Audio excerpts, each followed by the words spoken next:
Hi, hello everyone. Welcome for another lesson. So we have here the perfect square. So sa perfect square, ganito po ang dapat nating gamitin para mas madali natin siyang masagutan.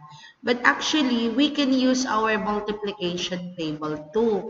Ang kailangan mong gawin, all you have to do is to look dun sa diagonal from 1 times 1, di ba 1 yun? Mula sa 1, papunta sa pinakababa, diagonal dapat ang tingin natin. Ganito, medyo mahirap siya kung hindi ka sanay tumingin sa multiplication table. Ano? Kaya mas madali ito. Anong ibig sabihin po nito? Ibig sabihin, ito pong raised to 2 na yan, o yung number 2 na yan, siya po yung nagsasabi kung ilang beses minultiply yung malaking number o yung base niya. Okay? Ngayon, for example, si number 5 or 5 raised to 2. Ibig sabihin, galing yan po ay 5 times 5. 5 times 5, the answer is 25. Okay? Ganun po siya. Yun po yung ibig sabihin nan. Another one, 9 raised to 2, that is 9 times 9. 9 times 9 is equal to 81. Ganun po siya. Ngayon, dito sa lesson natin, hindi ka dito titingin muna. Dito ka titingin sa mga numbers na ito. Kapag yung given na number wala dito, i-double check kung may GCF. Kung wala, i-double check kung siya ba ay perfect square. Kapag wala din talaga, so hindi siya perfect square na number. Ano? So, kunwari, si number 16. Ang gagawin mo, hanapin mo kung nasan dyan si number 16. As you can see, eto siya. Ibig sabihin, perfect square si 16. Si 16 ay galing sa number 4 o sa 4 times 4. Okay? Malinaw po? Another one, si number 361. Siya po ay galing sa, okay, tingnan niyo lang yung number. 19 times 19. Ganun lang po siya tignan. Ma'am Zai, paano kapag may variable? Ganun lang din siya tulad ng topic natin earlier. Dapat, kaya mo siyang ma-divide into 2. Yung variable o yung exponent, kaya mong hatiin sa dalawa. Para madali, isipin mo ikaw at ako, bibigyan mo tayo ng letter na yon. So, para madali mo maalala. So, dito sa given natin, meron tayong tatlong terms na given. X squared, 2xy, at y squared. Ganito ang technique. Si x squared pati si y squared dapat perfect square. Dapat po sila ay perfect square or perfect squares. Ibig sabihin, galing siya sa number, okay? Sa number ng mga naan dito. Yung variable niya, nahati din sa ilan? Nahati din yung number niya sa nadi-divide sa dalawa. Ano po? Now, sa perfect square, okay, dapat sila ay perfect square. Another note, dapat lagi po silang positive. Bakit po sila laging positive? Kasi po, dahil nga po galing sila sa magkamukhang number. So, kunwari, si 4, galing po siya sa 2 times 2. So, parehas po silang positive numbers. Eh kung yan man po ay gawin nating negative, negative 2 times negative 2, magiging positive din siya. Kaya napakalabo po na ito po ay biglang maging negative. Sobrang labo po. Kaya hindi ka pwedeng makakita ng negative sign dito. Para naman kay 2xy, actually, this is a formula. Para madali mong maalala. Anong formula? As in literally 2xy. Meaning to say, we have 2x and then y. Kung sino, di ba, ifa-factor mo ito. Ifa-factor mo din ito. Yung factored form ni x at ni y, isusulat mo, isa-substitute mo kay x at kay y. Isusulat mo dyan. Tapos, you will do multiplication. Okay? Magmo-multiply tayo. Unang i-multiply itong nasa parenthesis. Kapag may sagot ka na, bring down 2. Tapos, ngayon, dapat yung answer na makuha mo dito ay kamukha ng answer mo dito. Doon sa ibang given, nilalagay nila yung sign. Okay? Kasi bakit? Ito kasi, pwede siyang maging positive, pwede din siyang maging negative. Kapag ito ay negative, automatic, this is yung factor ni y, yung factors ni y is from two negative number. Pero wag na yun, matrabaho, dagdag isipin pa. Kaya nga ako nandito para padaliin yung buhay mo. So wag mo na yung pansinin. Okay? Wag mo na po itong pansinin. Okay? Either positive yan or negative, okay lang. Pero take note, ito, dapat always positive. Okay? So, kapag nakuha mo, okay, yung sagot mo dito sa nasa ibaba ay tugma dyan sa given na yan, makakaproceed ka sa final answer. Anong itsura ng final answer? Ganito po. Yung value ng x mo, yung value ng y mo, plus, tapos, squared. Ngayon, ganito. Paano ko malalaman kung ito ba ay plus or minus? Itong nasa gitnang ito. Ganito lang po.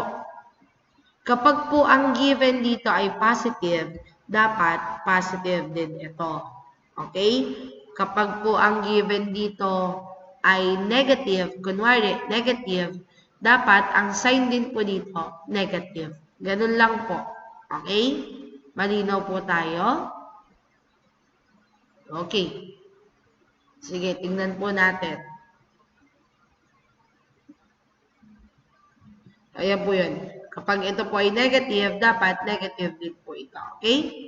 Now, so ayan po yung given natin. You can screenshot kung wala ka nito. Okay? Example number 1. 4y squared plus 4y plus 1. Ito yung technique na itinuturo ko sa aking mga estudyante. I-ready mo si x, i-ready mo si y. Ganito lang siya. Babalik tayo sa given kanina. Sino ba yung x na nakikita nyo? Yung nasa unahan, siya si x. Nasa dulo, siya si y. So, ganun lang po. X, y. Ang x natin ay si 4y squared. Si 4, okay, one letter or number at a time. Si 4 ba ay perfect square? Yes. Galing siya sa 2. So, susulat mo dito, okay, para madali, mag-ready ka rin ng dalawang parentheses. Galing siya sa 2. Ngayon, yung variable mo dapat nahati sa ating dalawa. Y squared, hatiin mo sa ating dalawa, tig-isa tayo. Yung sagot mo dyan na 2y, ikokopyahin mo lang dito.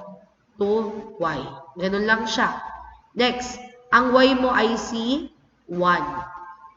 Si 1 ba ay perfect square? Yes. Galing siya sa anong number? Galing siya kay 1 lang din. Okay? Galing lang siya kay 1. So, 1 yung sagot mo. Wala naman siyang kasamang variable. So, copy mo na yung 1 sa kabila. Meron ka ng value ni x, meron ka ng value ni y.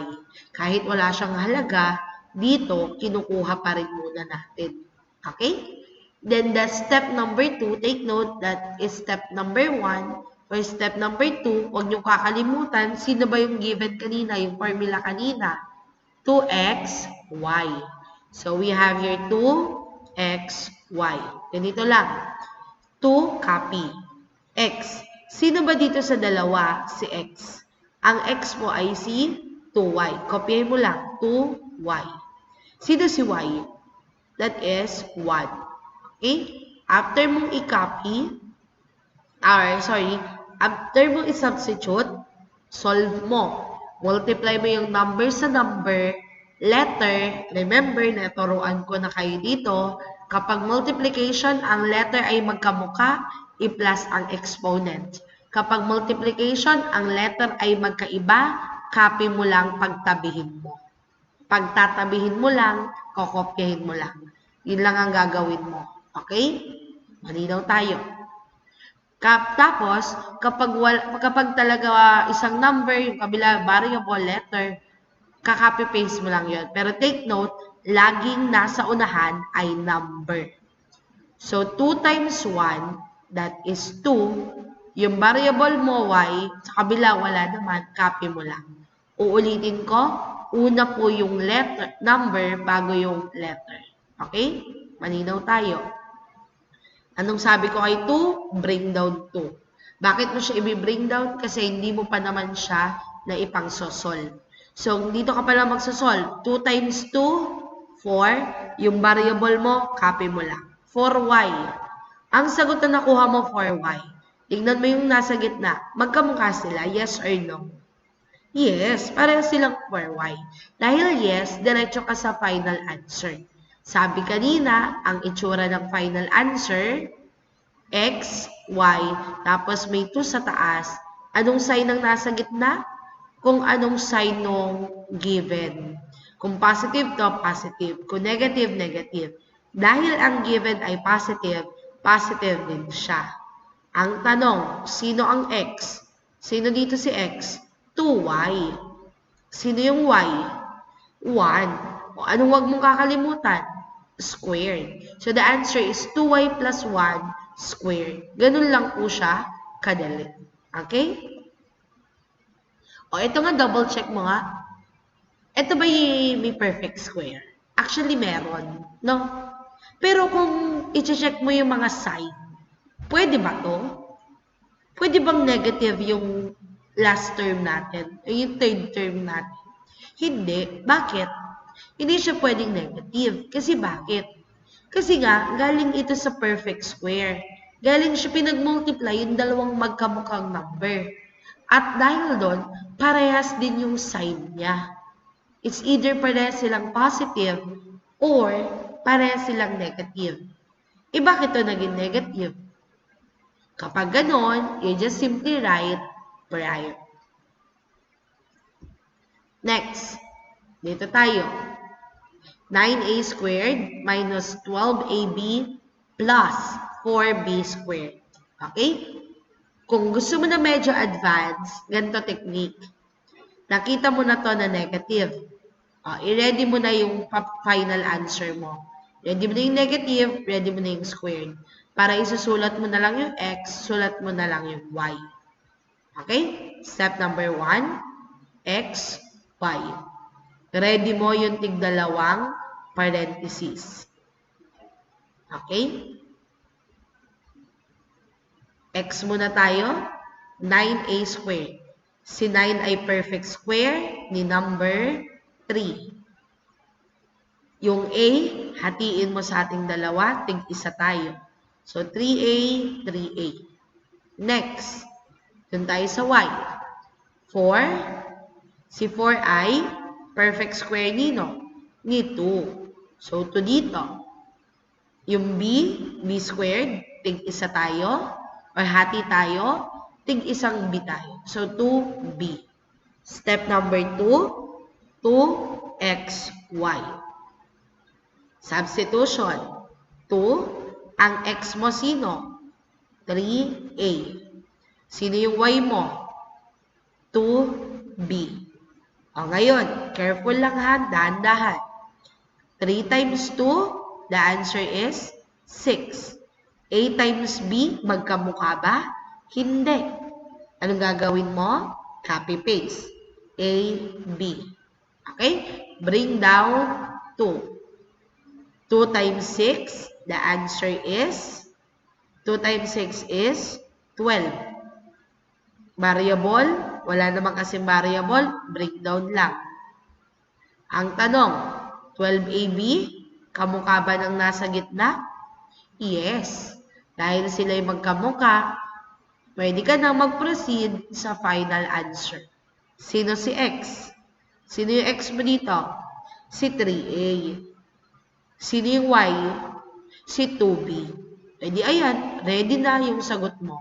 Negative yan kasi negative po yung sign dito. Okay? Ganun lang po. Malinaw? Ma'am Zai, paano pag hindi sila naging magkamukha? Di lagay natin po. Prime or cannot be factor. Or cannot be factored. Okay? Pero para safe, prime. Okay? Purahin natin, makakala nyo, prime. Sige nga. Try this one. Ganun lang po kadali. Ano po? If you have any question, feel free to message me. Okay? So, the answer here is, okay, the final answer is what? r plus 9 squared. Okay, that's all. Thank you for watching.